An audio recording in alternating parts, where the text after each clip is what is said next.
Hello students, welcome to target study point. और आज हम सॉल्व करेंगे exercise 1.1 of class 10th and chapter name is the real number. Okay, तो इस exercise को सॉल्व करने से पहले आपको, अगर आपने इंट्रोडक्शन वीडियो नहीं देखा है तो प्लीज़ उसको एक बार देखिएगा। लिंक उसका डिस्क्रिप्शन बॉक्स में दे दिया है, ठीक है। क्योंकि किसी भी क्वेश्चन को डायरेक्टली हमें उसको सॉल्व नहीं करना चाहिए, पहले उसके क्या बेस है, किसके बेस पर उसको सॉल्व किया गया है, कॉन्सेप्ट क्या है वो पहले पता होना चाहिए, ठीक है। तो पहले कॉन्सेप्ट आप समझिए, उसके बाद आप क्वेश्चन को अटेम्प्ट करिए। And one more thing students, पहले आप खुद से ट्राई करें क्वेश्चंस, ठीक है। खुद से ट्राई करें, सॉल्व होता है वेल एंड गुड। उसको फिर चेक करने के लिए आप वीडियो देख सकते हैं, ठीक है। ऐसा नहीं करिए कि सॉल्व करने बैठे हैं और बस फटाफट से कोई भी वीडियो देखना आपने शुरू कर दिया है। नहीं, पहले आप कॉन्सेप्ट समझिए, कॉन्सेप्ट समझने के बाद आप क्वेश्चंस को सॉल्व करिए। फिर आप देख सकते हो कि क्या मैंने जो किया है वो सही है, क्या वो मेथड करेक्ट है या नहीं है, ठीक है। ओके, चलिए स्टार्ट करते हैं। जो फर्स्ट क्वेश्चन है that is use Euclid's division algorithm to find the HCF of 135 and 225, ठीक है।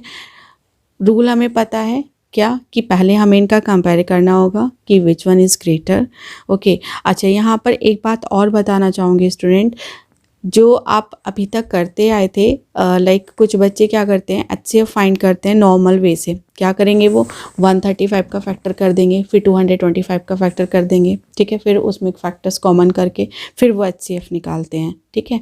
तो यहाँ पर ऐसा नहीं करना है, और यहाँ पर ना करने का जो रीज़न है वो ये है क्योंकि उसने हमें यहाँ पर दिया हुआ है कि आपको क्या करना है, यूक्लिड्स डिवीज़न एल्गोरिथम का यूज़ करना है, ठीक है। ओके, और ये इसका जो फॉर्मूला था, इन्होंने जो यूक्लिड्स डिवीजन एल्गोरिथम में दिया था, that is dividend equals to divisor multiply by quotient plus remainder, ठीक है। ये हमें दिया था। ओके, तो अब पहला काम यहाँ पर क्या चेक करेंगे आप, since 225 is greater than to 135, तो एक काम करते हैं, पहले डिवीज़न कर लेते हैं। सो 135 से आप डिवाइड करेंगे 225 को। ओके, सो डिवाइड करते हैं, चेक करिए कितने टाइम्स आएगा, 135। ओके, तो देखो यहाँ पे डिवीज़न करने का जो तरीका है, अब सबका 135 का टेबल तो हमें आता नहीं ना, तो उस केस में क्या करो, 5 को हटा दो, यहाँ से 5 को हटा दो, फिर 13 का टेबल रीड करो, 13 2 जा 26, दैट्स मीन क्या होगा, ये ज़्यादा हो गया है ना। तो कितने टाइम्स आएगा, 1 time, it is 135। Okay, on subtracting we will get 0 and from here 90। Okay, अब इससे 135 को डिवाइड करते हैं, ठीक। अच्छा, अब इस स्टेप के बाद जो पहला स्टेप है, क्योंकि रिमाइंडर तो 0 है नहीं यहाँ पर, है ना, तो आपने क्या किया, 90 से फिर से 135 को डिवाइड करना है। ओके, सो 90 से 135 को करते हैं, तो देख लीजिए 5 को यहाँ से हाइड कर दीजिए, 0 को यहाँ से कर दीजिए, 9 2 जा 18, ये भी ज़्यादा हो जाएगा, तो हम क्या करेंगे, 1 टाइम ये चला जाएगा।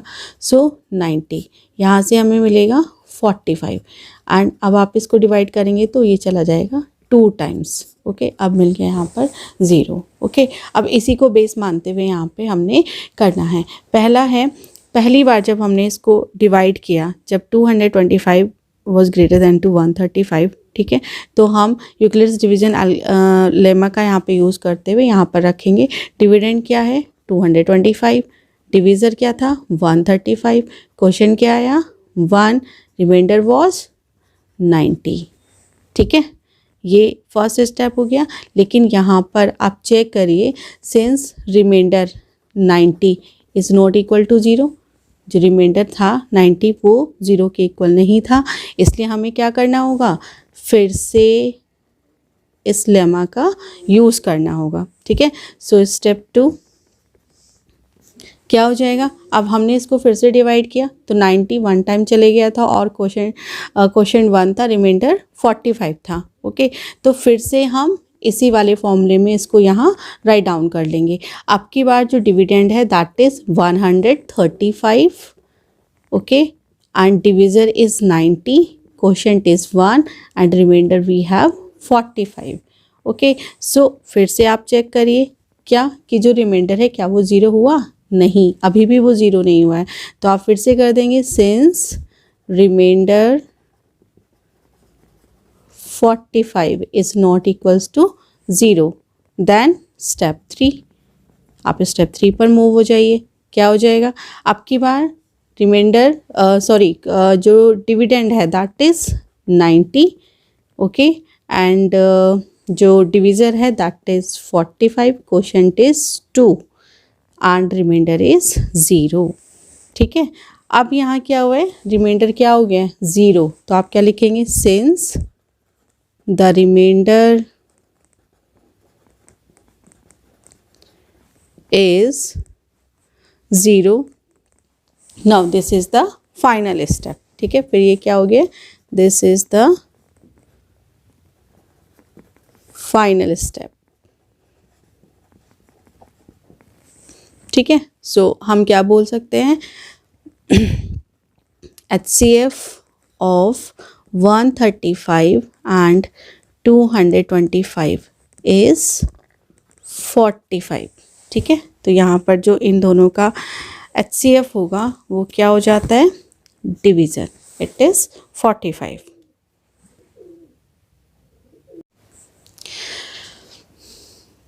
Yes, question number 1. Use Euclid's division algorithm to find the HCF of 196 and 38220. Okay, तो जैसे कि आप देख सकते हो यहाँ पर जो 38220 है that is greater than to 196, okay. तो 38220 इज़ ग्रेटर दैन टू 196, ठीक है। यहाँ पर ये हमें देखने भर से पता चल गया है।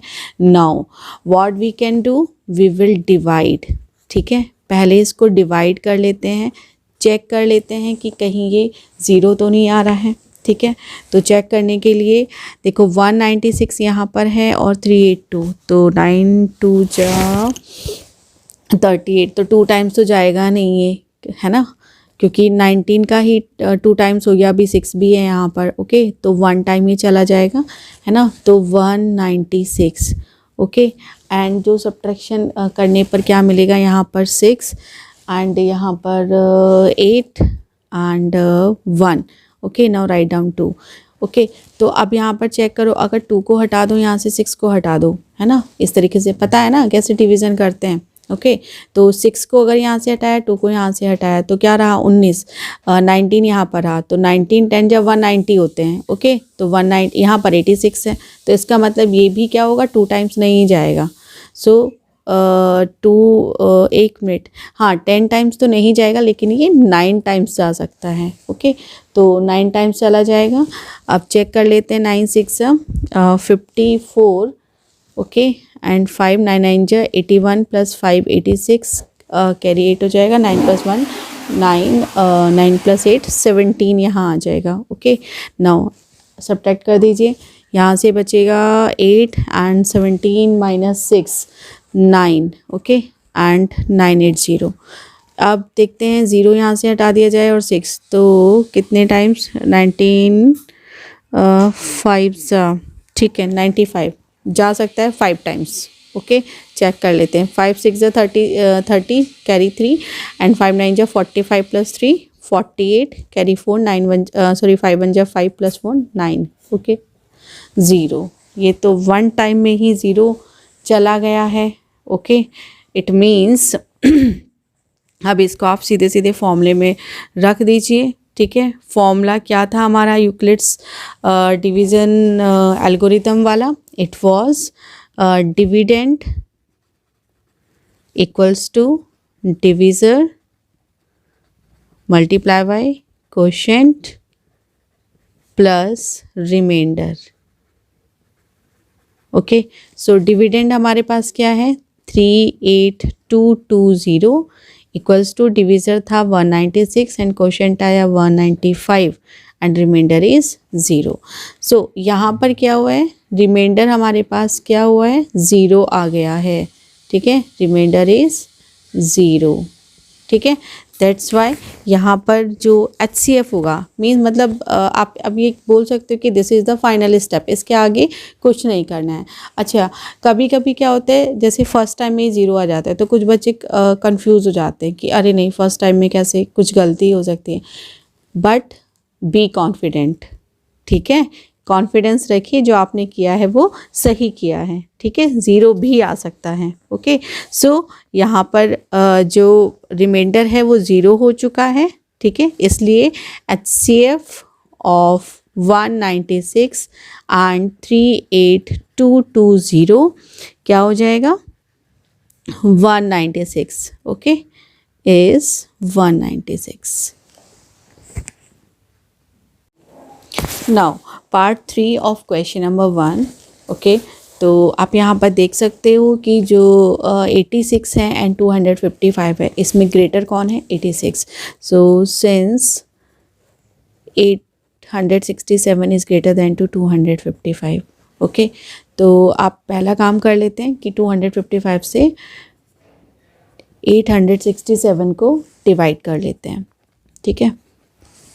तो यहाँ पर डिवाइड करने के लिए चेक करते हैं, ये डिजिट आप लास्ट छोड़ दीजिए, इसका लास्ट डिजिट छोड़ दीजिए, चेक करिए, 25 जा 50, 3 जा 75, 4 जा 100, तो 100 तो ज़्यादा हो जाएगा, इसका मतलब ये 3 टाइम्स चले जाएगा, ओके। सो 3 टाइम्स आने पर 3 5 जा 15 का 5 कैरी 1, 3 5 जा 15 प्लस 1 16 कैरी 1, 3 2 जा 6 plus 1 7, 765 on subtracting 7 minus 5 is 2 and 6 minus 6 is 0 and 8 minus 7 is 1, so remainder we have 102 here।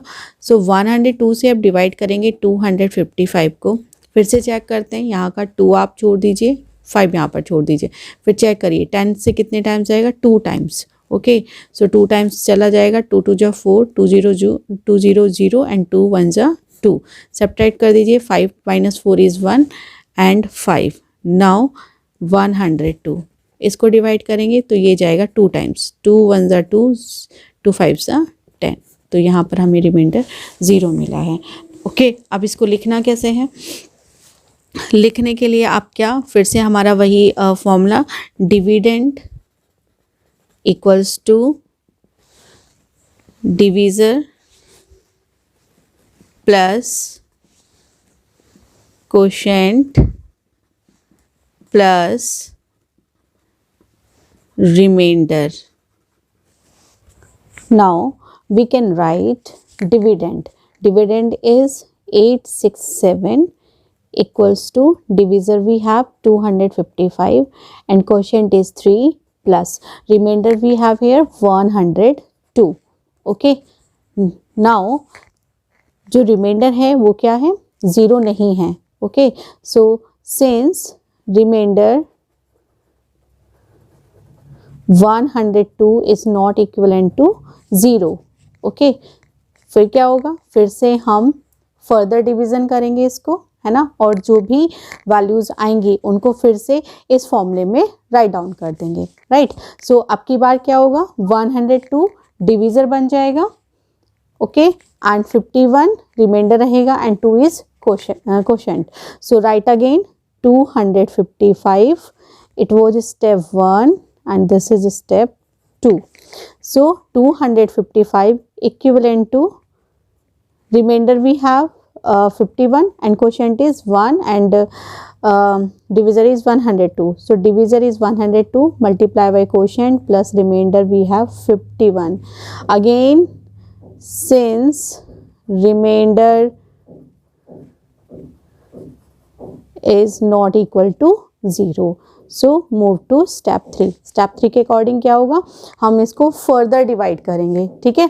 तो जो रिमाइंडर था वो आपकी बार डिविजर बन जाएगा, है ना, और जो डिविजर था वो डिविडेंड बन जाएगा, ठीक है। So we can write here 102 equals to 51 multiply by 2 plus 0, तो यहाँ से हमें क्या मिला, 51 मल्टीप्लाई बाई 2 प्लस 0 यहाँ से मिल गया।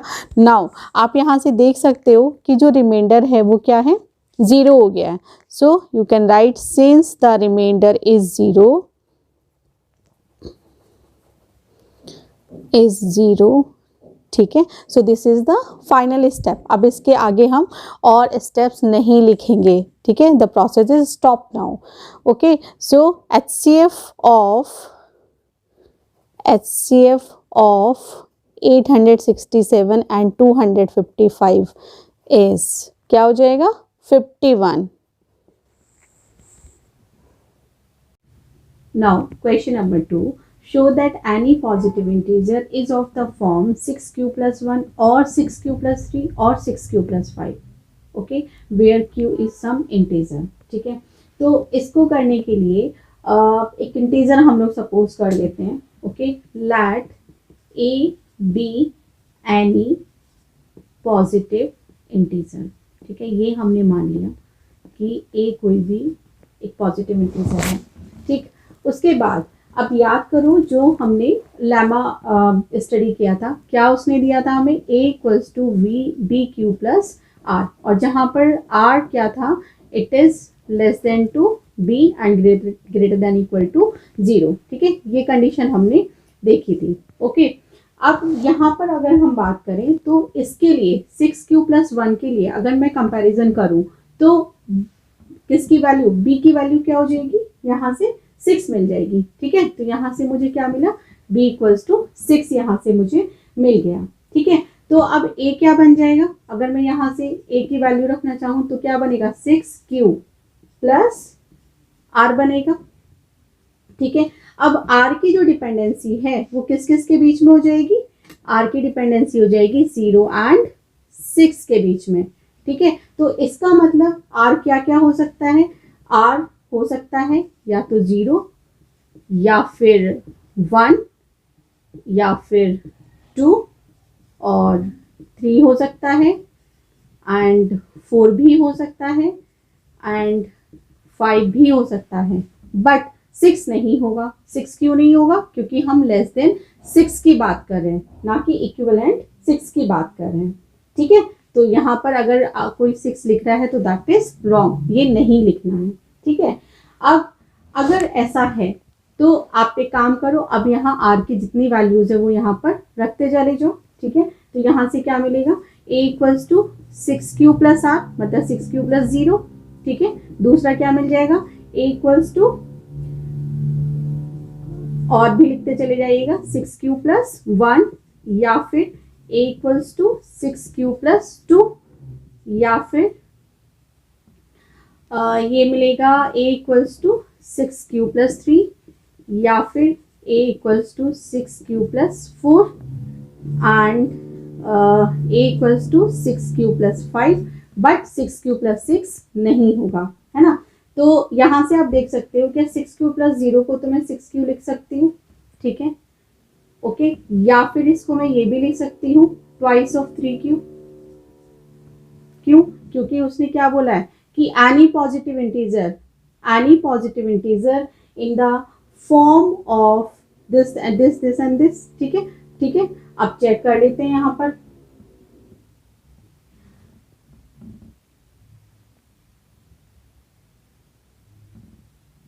ओके। क्वेश्चन में यहाँ पर एनी पॉजिटिव ऑड इंटीजर आएगा, ठीक है, ऑड इंटीजर की वो बात कर रहा है। तो इसमें से हमने यहाँ से फाइंड करना होगा कि कौन सा ऑड बन रहा है इंटीजर एंड कौन सा इवन बन रहा है। तो इसको मैं इस तरीके से राइट डाउन कर सकती हूँ, इसको मैं कोई चेंज नहीं कर सकती हूँ, इसको भी मैं चेंज करके रख सकती हूँ, कैसे 2 3q प्लस 1, ठीक है। एंड इसको भी चेंज किया जा सकता है, नो, यहाँ से आप ले सकते हैं ट्वाइस ऑफ 3q प्लस 2, है ना। तो अब देखो यहाँ से जो ये वाली टर्म है ना, ये वाली और ये जो अभी यहाँ पर सॉल्व की है this one and this one, ये कैसी टर्म्स है, दीज आर इवन टर्म्स, ठीक है, इवन टर्म्स हो गई, ओके। अब हमें तो इवन से कोई लेना देना नहीं है, क्यों, क्योंकि उसने कहा है एनी पॉजिटिव ऑड इंटीजर की यहाँ पर उसने बात की है।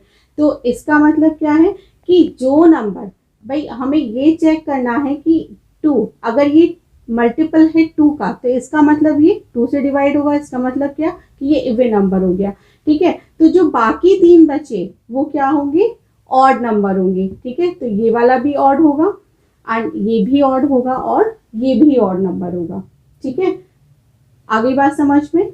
इस तरीके से आपने इसको कर देना है। ठीक, इसका मतलब आप क्या कह सकते हो, any odd integers can be expressed in the form of 6q + 1, 6q + 3 और 6q + 5, इनमें से किसी भी फॉर्म में कर सकते हैं। अच्छा, इसमें ये करने की ज़रूरत थी नहीं, वैसे जो मैंने यहाँ पर ये किया है, इवन नंबर्स मैंने फाइंड किए हैं, तो इनको फाइंड करने की ज़रूरत नहीं थी। बट अगर यहाँ पर एग्ज़ाम में आपके पास पॉजिटिव इवन इंटीजर लिखा हुआ आ जाता है, ओके, तो इस केस में क्या होगा, ये करने से आपको बेनिफिट मिलेगा। ठीक है, तो आप ऐसा कॉन्सेप्चुअल लर्निंग करिएगा, उसको ये नहीं सोचेगा कि यहाँ पर अच्छा क्वेश्चन ऐसे कर दिया तो एक ही क्वेश्चन को आप देखने के अच्छा ये ऐसे होगा, उसका और ऑप्शंस भी आपको लर्न करने हैं। ठीक है, तो यहाँ पर ऑड था, तो अगर यहाँ पर इवन इंटीजर आ जाता है तो उस केस में भी आप ऐसे ही करेंगे। ठीक है, उसमें जो हमने यहाँ पर ऑड वाले लिए थे उसकी बजाय क्या हो जाएगा, इवन वाले को हम चूज कर लेंगे। ठीक है, बस लास्ट में यहाँ पर आप लिख दीजिएगा कि any odd integer can be expressed in the form 6q + 1 or 6q + 3 or 6q + 5.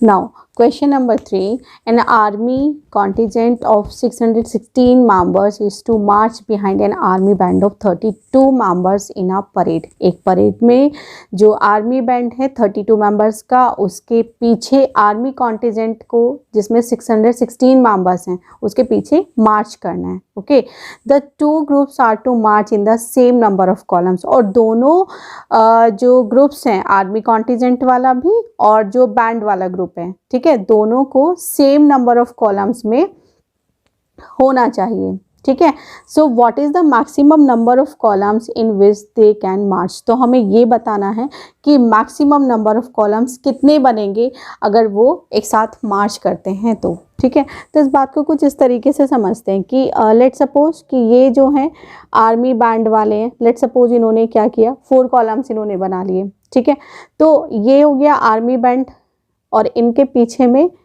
किसको चलना है, लेट सपोज ये वाले हो गए कॉन्टिजेंट वाले। ठीक है, तो इनको भी क्या करना है, 4 में ही चलना है। ये कॉन्टिजेंट वाले मेंबर्स हो गए। ठीक है, तो इसका मतलब ये क्या है कि ऐसा नहीं होगा, बैंड आपने शायद देखे हो कभी जो परेड होती है ना, ऐसा कभी नहीं होगा कि ये तो सब इक्वल यहाँ पर चल रहे हैं और एक आदमी यहाँ पीछे में चल रहा है, ऐसा कभी नहीं होता है। ठीक है, तो ये सब एक साथ में ही चल रहे होंगे, पीछे यहाँ अकेला कोई नहीं होगा। Number of groups, number of columns, ठीक है, सब में इक्वल होंगे। और ऐसा भी नहीं होगा कि एक कॉलम में क्या है, यहाँ पर नंबर ऑफ पीपल एक में ज़्यादा हो गए और एक में कम हो गए, ऐसा भी नहीं होगा। तो इक्वल इनमें होना चाहिए।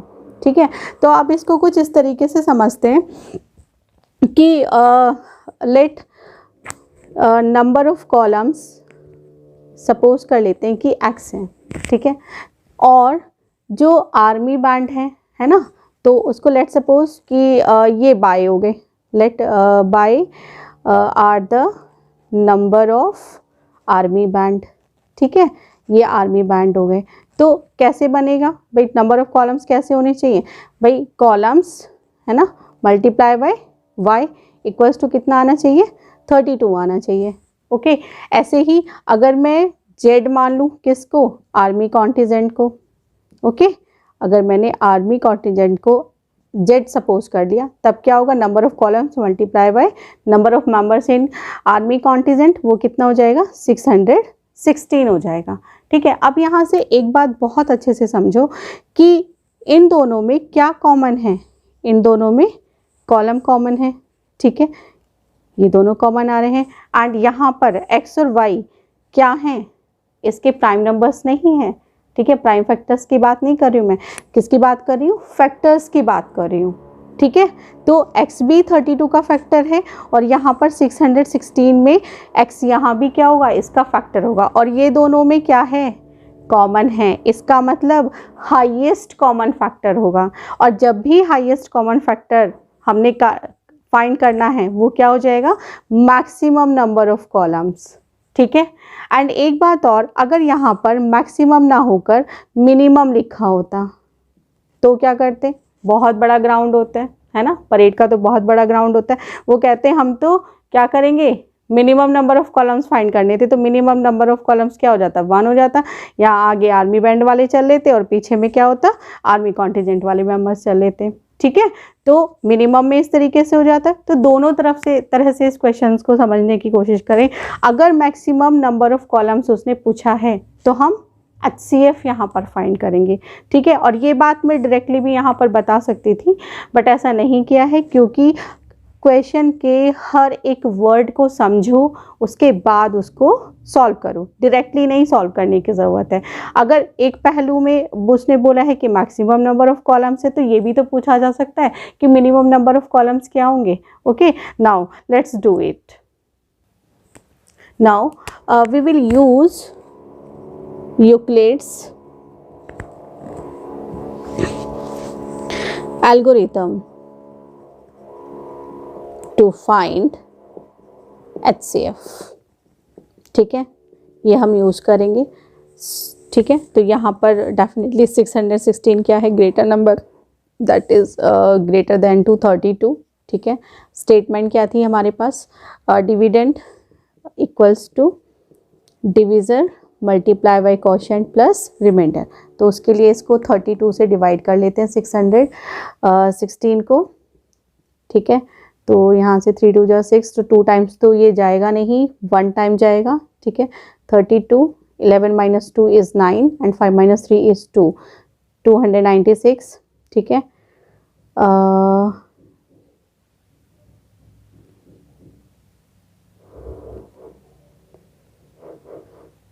ओके, नाउ कितने से डिवाइड होगा, 9 से इसको डिवाइड कर सकते हैं। सो 9 2 जा 18, ओके, एंड कैरी 1, एंड 9 3 जा 27 plus 1 28। Okay, so 16 minus 8 is 8। तो अब क्या रह गया, यहाँ पर 8 हो गया। ओके, तो यहाँ से चेक करिए, जो क्वोशिएंट है दैट इज़ 19, तो 32 multiply by 19 and remainder is 8। ठीक है, रिमाइंडर हमें यहाँ पर 8 मिल गया। नाउ अभी क्या है, remainder is not equals to 0, यहाँ पर रिमाइंडर 8 है, वो जो इक्वल्स टू 0 नहीं है, तो क्या होगा, हम इसको फिर से डिवाइड करेंगे। ठीक है, तो अब की बार क्या होगा, जो 8 है वो डिविजर बन जाएगा एंड 32 डिविडेंड बन जाएगा, है ना। तो 8 4 जा 32, रिमाइंडर क्या आ गया, 0। सो ये क्या बनेगा, यहाँ से 32 equals to divisor is 8 and plus 4 and remainder is 0। ठीक है, तो यहाँ से जो HCF हुआ, HCF of 616 and 32 is 8। That's mean, इसका मतलब क्या है कि जो maximum number of columns required हैं, these are 8 columns. Okay, so we can write here, they can march in 8 columns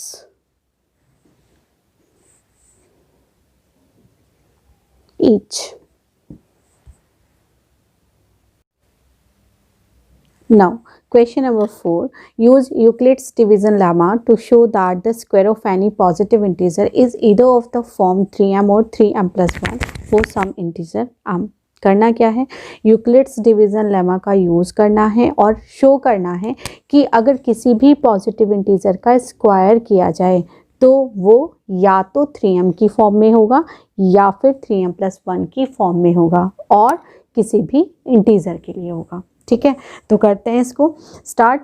late a be any positive integer. मैंने क्या late कर लिया कि ए कोई एक पॉजिटिव इंटीजर है। ठीक है, अब थोड़ा सा यूक्लिड्स डिवीज़न लेमा को रिमाइंड कर लेते हैं। क्या था कि A equals to B Q plus R. ठीक है, जहाँ पर आर क्या था, ये लेस देन बी होता था और ग्रेटर देन इक्वल्स टू 0 होता था। ठीक है। अगर अब यहाँ से कंपेयर करें, ठीक है, तो ये क्या होगा, एक हमें इंटीजर चाहिए, वो भी पॉजिटिव इंटीजर चाहिए, तो कंपेयर करने पर b की वैल्यू क्या मिलेगी, यहाँ से 3 मिल जाएगी, ठीक है। तो इसका मतलब b इक्वल्स टू क्या हुआ, यहाँ से 3 हुआ, ओके। तो r की वैल्यू क्या क्या हो सकती है, r की वैल्यू होंगी क्या, 0 एंड 3 के बीच की, ठीक है। इसका मतलब या तो r 0 होगा, ओके, या फिर r 1 होगा एंड या r 2 होगा, ठीक है, लेकिन 3 नहीं होगा, ठीक है। 1 2 0 1 2 इनमें से कोई भी एक हो सकता है, ठीक है। अब यहाँ से देखो a क्या हो सकता है, a को हम राइट डाउन कर सकते हैं 0, है ना, r की वैल्यू अगर 0 है तो ये क्या आ जाएगा 3q, ठीक है।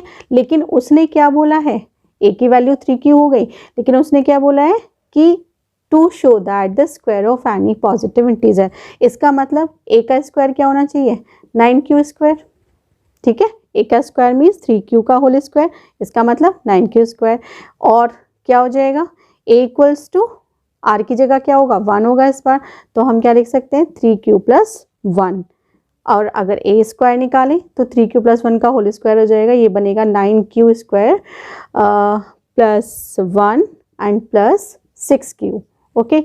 या फिर a क्या हो जाएगा, a की बार मिलेगा 3q प्लस 2, और यहाँ से a स्क्वायर की वैल्यू क्या आ जाएगी, तो 9q square plus 12q plus 4, ठीक है। यहाँ से ये मिल गया। अब एक बात यहाँ पर समझो, क्योंकि उसने क्या बोला है कि square that should be a square of any positive integer, ठीक है। तो जनरली जो यूक्लिड्स डिवीजन लेमा है वो हम पॉजिटिव इंटीजर्स के लिए यूज़ कर रहे हैं क्लास 10th में, ठीक है। नेगेटिव इंटीजर्स के लिए भी शो किया जा सकता है, बट यहाँ पर हम पॉजिटिव इंटीजर्स के लिए शो कर रहे हैं। तो अगर 3 एक नंबर है ना, तो उसका जो स्क्वायर होगा वो भी क्या होगा 9 होगा, और वो भी क्या है एक इंटीजर है, और उस 9 को मैंने अगर किसी नंबर से मल्टीप्लाई कर दिया तो जो नंबर मिला वो भी क्या होगा एक इंटीजर होगा, ठीक है। तो इसका मतलब अगर मैं किसी भी इंटीजर का स्क्वायर कर रही हूँ तो मुझे क्या मिल रहा है, एक इंटीजर मिल रहा है, ठीक है। तो इसको मैं क्या लिख सकती हूँ, यहाँ से मैं इसको राइट डाउन कर सकती हूँ, a square equals to 3 common कर ले यहाँ से, ठीक है, तो क्या मिलेगा 3q स्क्वायर, और इस 3q स्क्वायर को क्या मैं m बोल सकती हूँ, क्यों, क्योंकि अभी मैंने कहा है कि ये क्या है एक पॉजिटिव इंटीजर है, ठीक है। बस यहाँ पे लिख देना कि m equals to 3q square, ठीक है। यहाँ पर आप दे देना 3q square equals to m, से कह दिया हमने बस ऐसे ही, ठीक है। इन द सेम मैनर आप यहाँ से देखो, इसको थोड़ा सा चेंज करके इसको लिख सकते हैं, इसको हम कुछ इस टर्म को है ना साथ में ले लेते हैं, तो उसमें से क्या हो जाएगा 3 कॉमन कर सकते हैं, ओके। तो 3 यहाँ से कॉमन अगर करेंगे तो 3q square plus 2q plus 1 ये रह जाएगा, ओके। और इसको क्या आप m बोल सकते हो, तो किस फॉर्म में आ गया ये 3m प्लस 1 की फॉर्म में आ गया। ऐसे ही इसको थोड़ा चेंज करके लिख सकते हैं, जो 4 है इसको मैं क्या राइट डाउन कर देती हूँ 3 प्लस 1 कर देती हूँ, ठीक है। अगर मैंने इसको 3 प्लस 1 किया तो देखो यहाँ से 3 कॉमन आ जाएगा, 3 कॉमन करते यहाँ से बचेगा 3q square plus 4q plus 1 and plus 1, okay. और इसको भी क्या, क्योंकि देखो अगर 3q का स्क्वायर किया, q एक इंटीजर है उसका स्क्वायर भी इंटीजर होगा, मल्टीप्लाई किया तो भी एक इंटीजर मिलेगा, ऐड किया तो भी एक इंटीजर मिलेगा, ठीक है। तो आफ्टर ऑल ये सब कुछ यहाँ पर जो भी मिलेगा वो एक इंटीजर की फॉर्म में होगा, तो I can write it 3m plus 1, okay. तो बात समझ में आ गई होगी कि अगर यूक्लिड्स डिवीजन लेमा से अगर हम इसको सॉल्व करते हैं तो यहाँ पर बहुत ही क्लियर सिचुएशन है कि square of any positive integer या तो 3m की फॉर्म में होगा या फिर 3m प्लस 1 की फॉर्म में होगा। Now question number 5, use Euclid's division lemma to show that the cube of any positive integer is of the form 9m और 9m प्लस 1 और 9m प्लस 8, इनमें से किसी भी एक फॉर्म में हो सकता है, ठीक है। तो लास्ट क्वेश्चन भी कुछ ऐसा ही था, है ना, उसमें क्या करना था हमें कि square of any positive integer, ठीक है। तो चेक करते हैं, So it's simply let a be any positive integer, ठीक है, let a be any positive integer, ठीक है। ये लग रहा है क्वेश्चन की लास्ट क्वेश्चन के जैसे है, बट अभी आप देखोगे तो ये लास्ट क्वेश्चन से थोड़ा डिफरेंट है। ओके, चलिए चेक करते हैं। यूक्लिड्स डिवीजन लेमा के अकॉर्डिंग क्या होता है कि a equals to B Q plus r, जहाँ पर r क्या है less than b and less than equals to 0, ठीक है, इसके बीच में होता है। अब जनरली जैसा कि हम करते हैं b की वैल्यू यहाँ से ही ले लेते हैं, तो यहाँ से अगर b की वैल्यू लेते हैं तो वो क्या हो जाएगी 9 हो जाएगी। इसका मतलब जो r है क्या होगा, या तो लेस देन और इक्वल टू 0 या फिर लेस देन 9 होगा। इसका मतलब r क्या हो सकता है 0, 1, 2, 3, 4, 5, 6, 7, 8 और 9, इनमें से कोई एक वैल्यू हो जाएगी r की, ठीक है। अब अकॉर्डिंग टू फॉर्मूला है ना, क्या करना होगा कि अगर ये वैल्यूज़ हैं तो मैं क्या करूँगी a 9q प्लस 0, ठीक है। इस वाले फॉर्मूले में मैंने क्या किया, b की वैल्यू 9 होगी और r क्या हो सकता है, पॉसिबिलिटी क्या है पहली 0 है, ठीक है, तो 9q प्लस 0 हो जाएगा। इसका मतलब अब मुझे क्या फाइंड करना होगा, a का क्यूब, इसका मतलब 9q का होल क्यूब, ठीक है, इस तरीके से आप करेंगे, ठीक। तो 9 का क्यूब जब आप फाइंड, तो यहाँ से जो 9 का क्यूब बनेगा 9 9 जा 81, 9 जा 9 1 जा 9, 9 8 जा 72, ठीक है, तो it is 279, okay, and cube, okay, ठीक है। अब नेक्स्ट करते हैं, अगर a की वैल्यू क्या हो जाए 9q प्लस 2 हो जाए, ठीक है, तो यहाँ से भी a क्यूब निकालोगे तो 9q प्लस 2 का होल क्यूब। अब आप ये समझो कि a प्लस b का होल क्यूब निकालना इट्स अ बिग टास्क, ठीक है, क्योंकि यही नहीं है, आगे भी जाकर 3, पहले तो यहाँ पर 9 का क्यूब फाइंड करोगे, फिर 2 का क्यूब फाइंड करोगे, ऐसे ही बहुत बड़ी सी इक्वेशन आपके पास आ जाएगी, ठीक है। तो इट्स वेरी हार्ड, ऐसा करना हो तो जाएगा पर बहुत लंबा प्रोसेस चलेगा जो कि बहुत परेशान करेगा, ठीक है। तो अगर ऐसा क्वेश्चन आ जाए तो हमने क्या करना चाहिए, अपना पैटर्न चेंज कर देना है, मेथड को चेंज कर देना है, ठीक है। अब मैं आपको बताती हूँ कि इस क्वेश्चन को हम ऐसे नहीं करेंगे, एक दूसरा मेथड है जिसकी हेल्प से हम इसको करेंगे, ठीक है। इस क्वेश्चन को स्क्वायर वाला जो क्वेश्चन था उसके जैसे ना करके अलग मेथड से कर रहे हैं, और वो मेथड को क्या करना है, ठीक है। यहाँ पर क्या गलती हुई है, यहाँ पर b को सेलेक्ट करने में गलती हुई है, b को हमने क्या लिया 9, भाई और भी तो मेथड है, हम b को क्या करें, कोई और नंबर हम सपोज कर ले। तो अगर आप देखो 9 का क्यूब जो भी जाएगा तो वो 3 का तो मल्टीपल होगा ही होगा, है ना। तो हम क्या करते हैं, let a be any positive integer, ठीक है, और जो b है उसको 3 सपोज कर लेते हैं, ठीक है। अगर b 3 होगा, ठीक, अगर b 3 होगा, दिस इज ऑल्टरनेट मेथड, अगर b 3 होगा तो इसका मतलब जो r है वो 3 से छोटा होगा और लेस देन इक्वल्स टू 0 होगा। देन r की वैल्यू पॉसिबिलिटीज क्या क्या हो जाएंगी, या तो 0 होगा या 1 होगा या फिर 2 होगा, ठीक है। अब इसके अकॉर्डिंगली देख लेते हैं, a इक्वल्स टू क्या बनेगा, b q 3q plus r की वैल्यू 0, या फिर a equals to 3q plus 1, okay, या फिर a equals to 3q plus 2, ये वैल्यूज़ होंगी। अब a equals to 3q plus 0, इसका मतलब a क्यूब क्या हो जाएगा, 3 3 जा 9, 3 जा 27 क्यूब, ठीक है। ऐसे ही यहाँ पर a equals to 3q plus 1 है, तो हम a क्यूब अगर फाइंड करें तो 3q प्लस 1 का क्यूब ये बनेगा, इसको हम लिख सकते हैं 3 3 जा 9, 3 जा 27 क्यूब हो जाएगा। एंड क्या फॉर्मूला होता है, जस्ट लिख लेते हैं पहले, a प्लस b का whole cube equals to a cube plus b cube plus 3a square b plus 3ab square, ठीक है, ये फॉर्मूला होता है, इसके अकॉर्डिंग खोल लेते हैं, ठीक है। तो a का क्यूब 3 3 जा 9, 3 जा 27 का क्यूब प्लस b का क्यूब 1 आ जाएगा, एंड ये बनेगा 27q स्क्वायर, एंड यहाँ से लास्ट में बन जाएगा ये 9q, ठीक है। अब ऐसे ही इसका यहाँ से करना होगा, इस वाली टर्म का, तो a क्यूब यहाँ से क्या मिलेगा 9 3 3 जा 9, 3 जा 27 क्यूब बनेगा, एंड 2 टू जा 4 टू जा 8 हो जाएगा एंड ये बनेगा 54 क्यू स्क्वायर एंड लास्ट में 36 क्यू। ओके, यहाँ से हमें ये मिला। ठीक, अब आप यहाँ से चेक करो, इसको मैं क्या लिख सकती हूँ? क्या ये इसको इस तरीके से लिखा जा सकता है कि a क्यूब इक्वल्स टू 3 अगर मैं कॉमन कर लूँ। ओके, तो यहाँ से क्या बनेगा 9q cube. Sorry, do one thing, don't take common 9, common आपने 3 लेना है क्योंकि मुझे क्या शो करना है, 9m की फॉर्म में इसको शो करना है। ठीक है, तो अगर मैं 9 कॉमन करती हूँ तो यहाँ क्या बनेगा 3 क्यूब बनेगा, है ना, 3 क्यूब बन जाएगा। ठीक है, इन द सेम मैनर अगर यहाँ से भी मुझे कॉमन करना पड़े तो क्या होगा, यहाँ से कॉमन कर लेते हैं।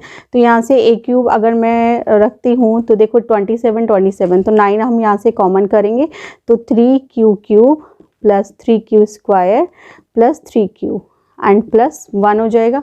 यहाँ से भी कॉमन कर लेते हैं तो a क्यूब हमें क्या मिलेगा यहाँ से 27 54 36, तो 9 कॉमन करना है। ठीक है, तो 9 3 जा 27 3 क्यूब एंड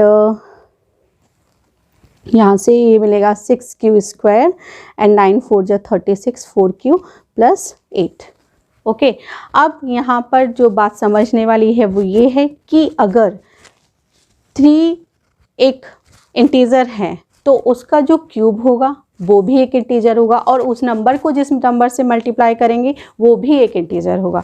तो इसका मतलब ये क्या हुआ, एक इंटीजर हुआ और इसको मैं क्या लिख सकती हूँ 9m, और यहाँ पर क्या करेंगे आप 3q cube equals to m, let's say इतना कह के छोड़ देंगे। ठीक है, तो इसका मतलब जो a क्यूब है वो क्या हो गया, उसकी वैल्यू 9m हो गई। ठीक है, ऐसे ही क्या होगा यहाँ पर क्या हो जाएगा a क्यूब 9m प्लस 1, ये भी क्या हुआ 9m प्लस 1 हो गया। इसको आप बोल देना कि ठीक है कि this equals to m and same here क्या हो जाएगा ये a cube equals to 9m plus 8। Okay, now you can say here the cube of any positive integer is of the form 9m plus 1 or 9m plus 8.